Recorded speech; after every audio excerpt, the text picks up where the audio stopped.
Assalamu alaikum. Kwa niaba ya familia ya GSM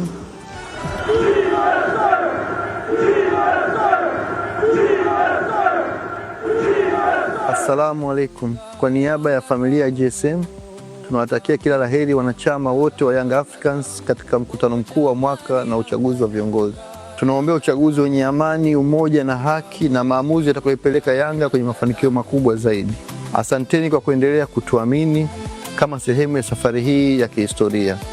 Na mmekuwa na mchango mkubwa kusapoti klabu yetu kufikia mafanikio haya tuliyojipangia. Naahidi kushirikiana na nyinyi kuipeleka timu yetu kwenye malengo tuliyojipangia. Asanteni sana ndugu zangu. Yanga bingwa.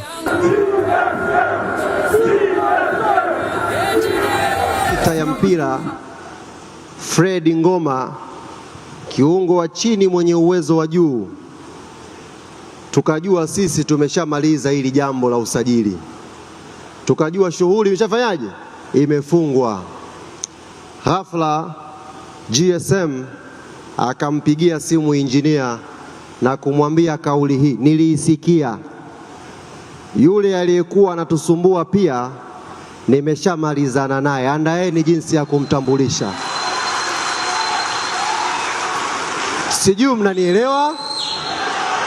Sijui mnanielewa?